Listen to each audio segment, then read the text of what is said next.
What is going on, everybody? Welcome into The Highlight, a super serious business podcast for only the most serious of business people in the world. And it's just, we say that tongue-in-cheek. It's not real. Today, I'm joined by my good buddy and business partner, Austin Lynch. Austin, how are we doing today, man?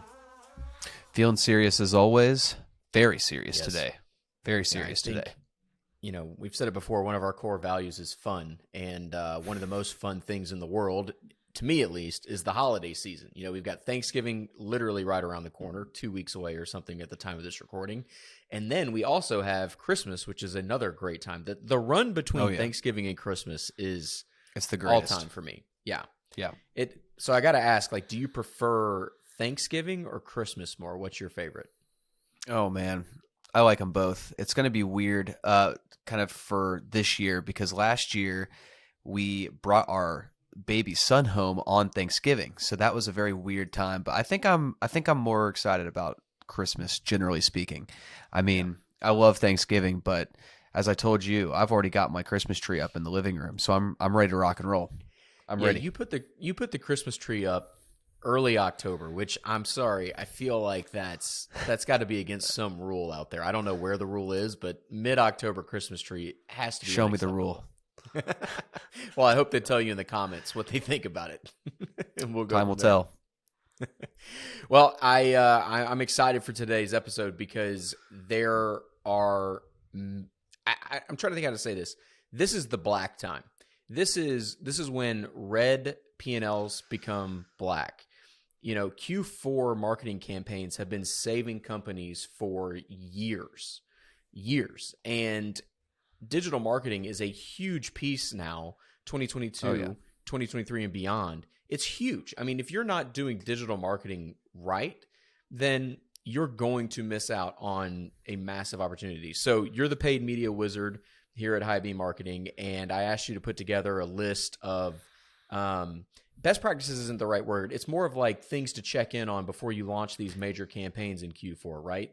Yeah, it's going to be 5 kind of main items to make sure you've covered off on for your holiday campaign. That's really what it is, and we're just kind of ensuring that you've got these 5 things out of the way. And if you're someone who just has evergreen campaigns running all the time, you just need to be aware that this is a season that requires more intentionality. And so these 5 things will get you going. It's not an end-all be-all prescriptive thing, but it'll get you started in the right direction for sure. Yeah. And if you stick around to the end, we're going to have a bonus tip as well. So I'm going to hand it off to you, man. Go for it. What is tip number 1 here? Yeah, so tip number 1 is going to be just go into each of your ad accounts and look at your overall status. Are you good to go on all things? Meaning, do you have no flags in the account? Are all of your campaigns running as they should be? If you're a Google regular, you'll know that you can go in and see a campaign is limited by policy, limited by whatever. And it basically means that there's something going on in your ad account that Google, Facebook, Microsoft, whoever has flagged. And it's saying, you got to fix this before we'll really let this campaign run free. And it's important. And it's kind of confusing because sometimes your campaign can run, but it's being held limited. And that means it's going to have limited learning and optimization, but it's also going to have limited delivery in terms of spend.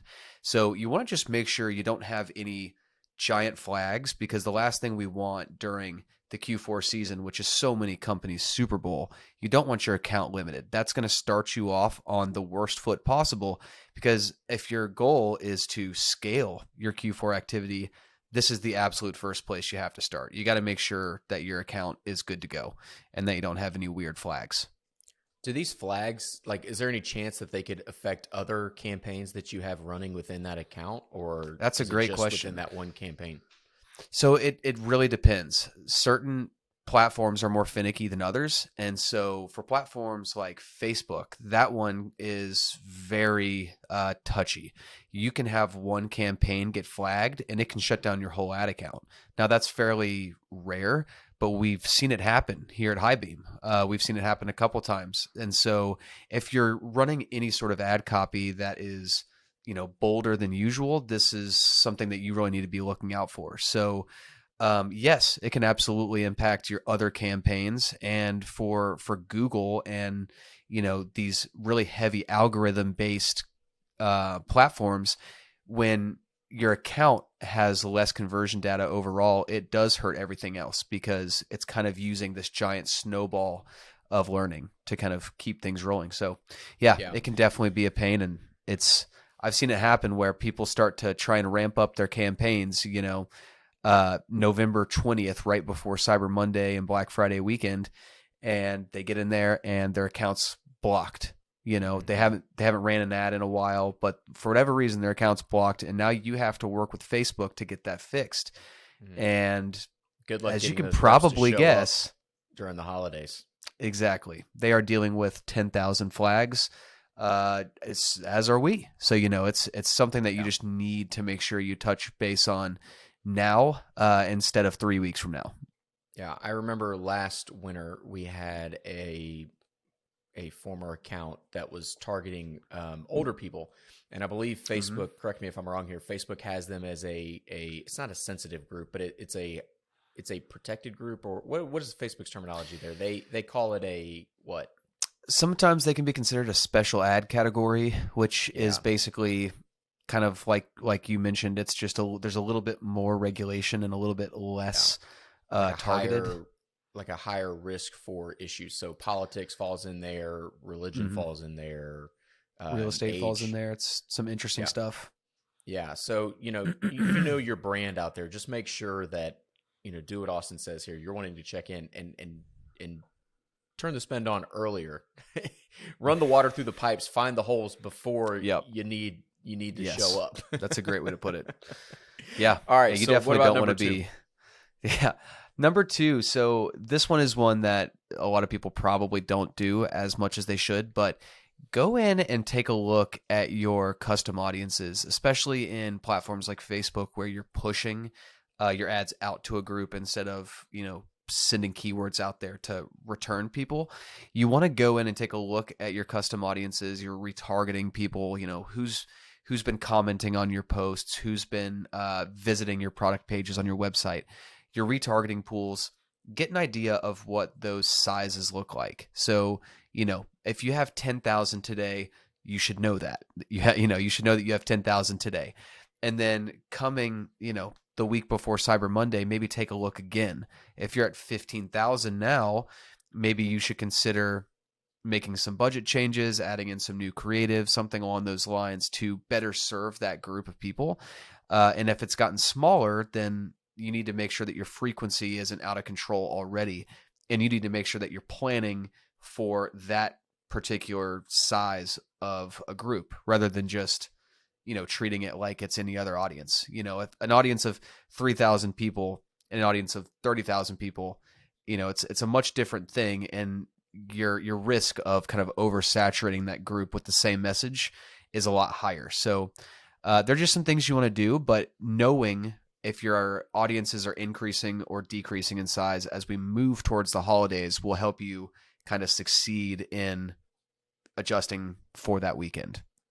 I have a question. Does the frequency number is always interesting to me. I know there's a lot of debate within marketers circles about how much is too much when it comes to frequency.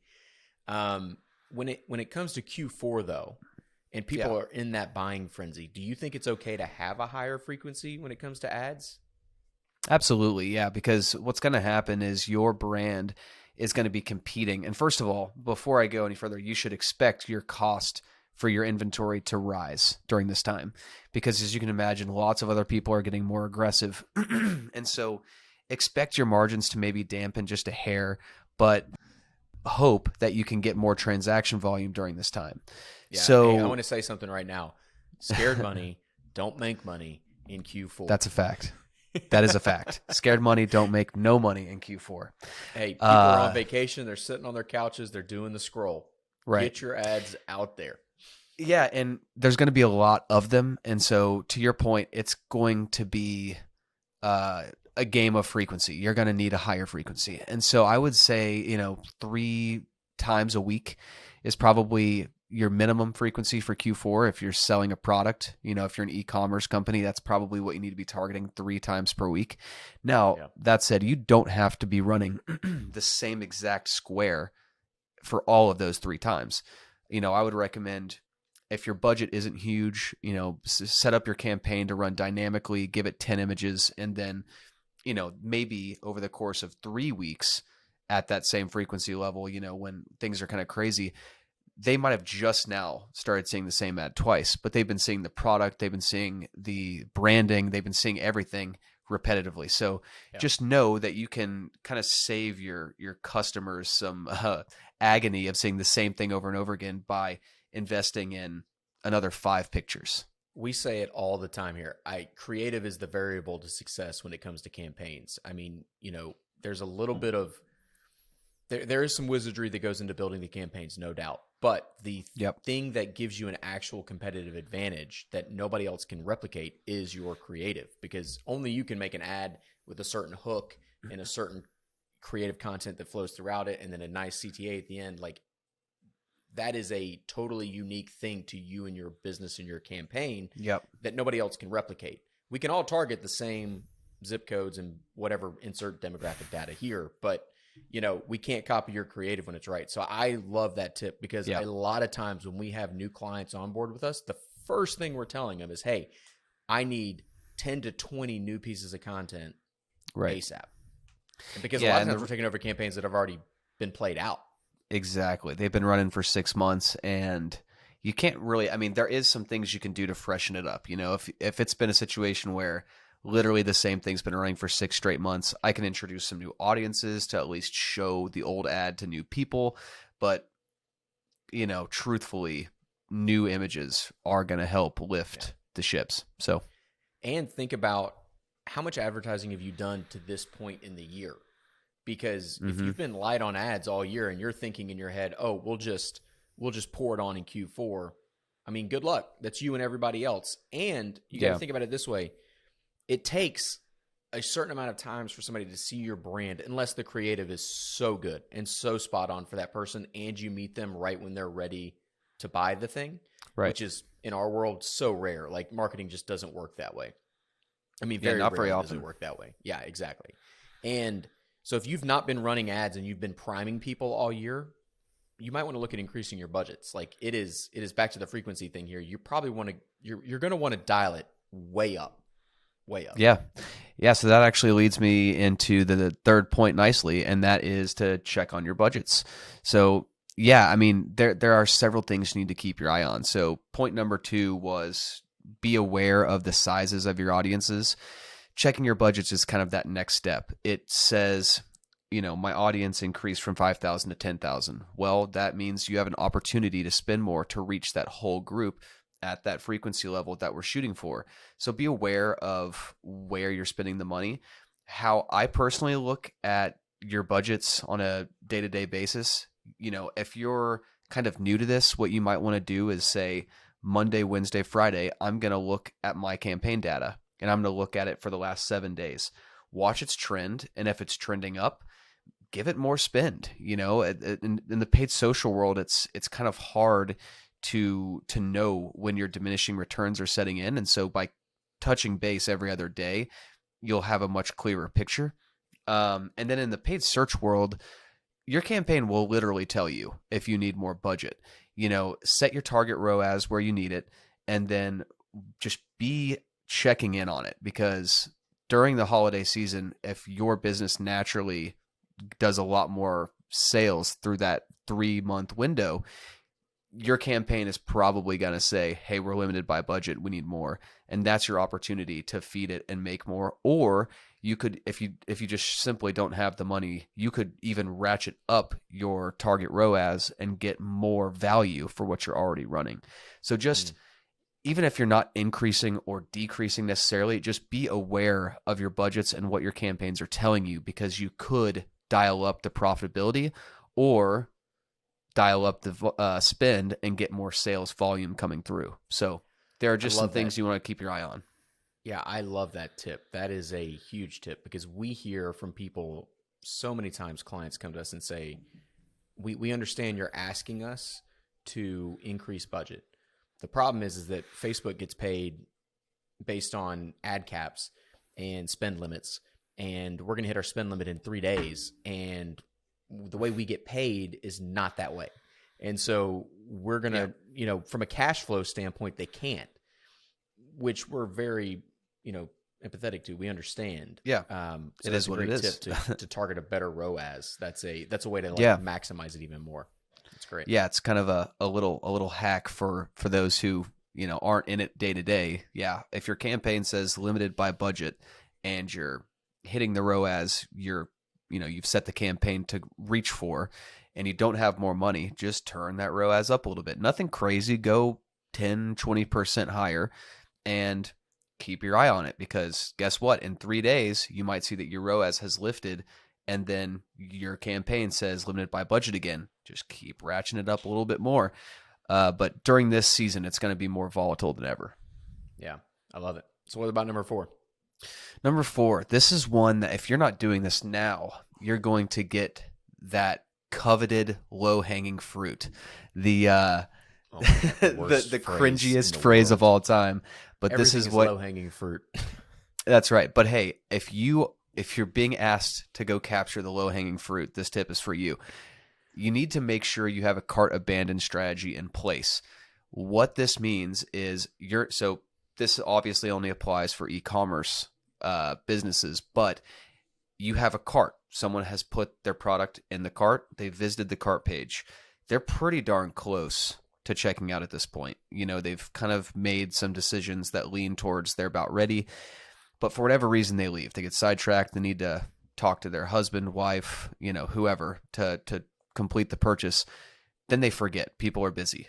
I am beyond busy, and so it's actually helpful to receive an ad that is a reminder. And so what you do is you go into your custom audiences in Facebook, you go into Google, wherever, and you build out your cart page audience based on probably a slice of your URL. So, if we had a store and it was highbeammarketing.com/cart, we would probably just take /cart and say, hey, Facebook, any URL that contains /cart, we want you to build an audience off of these people. Because, you might have a weird number string for your specific order. So this will capture everything. And then, from there, you have a couple of options of how you serve ads to these people and how you capture their conversion. You can simply put together a really nice piece of creative that says, hey, you didn't complete your order. Come back and check out. A lot of times that's good enough. You might see a really good return there. If, maybe you have a higher priced item or people need a little bit more pushing to convert for your business, maybe offer them a 10% off coupon. The tricky part here is if you're going to run cart abandon year long, and I highly recommend you do, you're going to want to change that code up probably every month to 2 months, because what you'll find is you'll find those thrifty people who go to coupon code websites, and they will be on there after about 2 months. So anyone who makes a purchase, that's me. I look for the promo codes. I'll search your brand promo codes. I'm sorry. If you're watching this on YouTube, you probably have seen an ad for Honey at some point. That's that like Chrome extension, and all it does is comb the internet for discount codes. I've seen it tons of times where they run the same. It'll be save 10, use the code save 10, and then 60 days from there, and save 10 becomes Retail Me Not's number 1 coupon for your business, and you need to change it. So just be aware that that's kind of an extra logistical step when you set up a coupon in this kind of cart abandon phase. But I will say it's probably worth it for your business to do that. I've seen a much higher ROAS when you introduce that kind of coupon code. And so, you could even run like an A/B test and see kind of how, does the lift in ROAS actually make the coupon code worth it? It might be. So just keep an eye on that. But overall, you just need to have a cart abandon strategy in place for Q4 if you're selling product, because it just covers you on each step of the funnel. Yeah. I mean, time and time again, and this is really for new marketers out there or new business owners that are doing this campaign for the first time. Cart abandon campaign will be your highest return on ad spend. Yeah, almost always. Maybe close second is branded search on Google, but I mean, honestly, it's the best because it's going to help take everybody that got, like Austin said, to the finish line, right to the goal line. We're big football fans. And you're just going to help them be able to call another play to actually go score and buy the thing. Yeah. That's a great way to put it. Abandoned campaign. And it's a simple thing. It is, and I hate this phrase, it is low-hanging fruit. God, I hate that phrase so much, but it is, and it is a basic blocking and tackling thing that as marketers we just have to do if we want to run a well-rounded campaign. Yeah, and I would say, keeping it running year-round if that's your plan. And again, I would recommend you do that. If you're going to run it year-round, keep, again, a close eye on that budget and keep a close eye on that audience size because you don't want to just give it one budget all year round because you might find that at $10 a day, you're returning at 6x, but at $20 a day, you're returning at a 1.5. And it really can be that volatile. So just keep a close eye on the cart abandoned campaigns. Yeah, that's crazy. I always am blown away when you send me reports and stuff like that, and it's that small of a detail. And for me, I'm not a big details guy. It's my downfall, but like it's crazy that something that small and minute can make that big a difference. Like it blows me away. What about number 5? All right, this is the 5th and certainly not least, but the last on our list. If you're going to be ramping up your volume, and this is going to pertain largely to search, so your Google ads, your Microsoft ads, if you're going to be ramping up your campaigns, and if you're using phrase match and broad match terms, which you probably are, exact match is going to be very specific. You're probably at least using phrase. If you're going to be scaling up your activity, you need to keep a very close eye on your search terms. So if you don't know the difference, your keywords and your search terms are a little different. Keywords are what you tell Google to bid on, and then search terms is kind of what actually happens. So if you bid on exact match terms, your search terms should be exactly what your keywords are. Phrase and broad match, they go out and find variations of your keyword to bid on. And so what you'll see is if your campaigns just explode halfway through November, some of our clients do. Explode meaning they take off and they're doing really well, or they're crashing? What do you mean by explode here? In this particular example, I mean increase in ad spend dramatically, which probably also means you're increasing in results. But focusing on the ad spend, let's say you're going from, let's say your business does $50 a day in ad spend typically, and now during this 2-month, we're going to be doing $200 to $300. That's not super crazy to consider. You're, jumping dramatically in the level of spend that you're playing with. And so what you're going to see is your search term report is going to be a lot deeper. There's going to be a lot more terms in there that would not normally be there January through October. There's going to be coupon specific terms. There's going to be shipping time specific terms. You're going to see sizing chart specific terms, return, policy terms. You're going to see all this weird stuff that you normally wouldn't see. And you kind of have a couple different options. You can target those terms. You can exclude those terms. So let's say you want to exclude everyone who's looking for coupons. You can exclude those, or your other option is you can build a new campaign off of those terms. So if you're looking for couponers, you could say, in your coupon-based ad, you could say, hey, here's your 10% off code right there. It answers the need of the person. They click on your ad. They convert. It's very easy, very simple for them. No problem. Or you could just exclude them entirely. But you want to just make sure you're at least keeping an eye on things. One that I often recommend e-commerce-based businesses exclude are things like someone searching for refunds or returns. It's like, or if you are a service-based, like login, that being a part of the keyword. It's like there's sort of a signal in there that signifies you're not there to make a transaction. You're there to, if it's a return, you're going to find a way to return it. You don't need an ad. You don't need to pay for an ad to help that person find the return, usually, unless you're like Apple or someone. But I mean, you just need to be aware of these very weird little keyword niches that come across in the next 2 months, because there'll be some stuff, holiday kind of shopping related that you're not used to seeing. Yeah. And I think it's important to note that at $50 a day, let's say $5 a day ends up going to these little niche words like this. Best case scenario, it's as low as 5, but we've seen it higher. Oh yeah. Best case scenario, it's $5 a day. You're talking about 90 days of words that are not going to bring your company revenue, and so that adds up. And it adds up even more so when you realize that you could be getting a 4 to 10x return on that $5.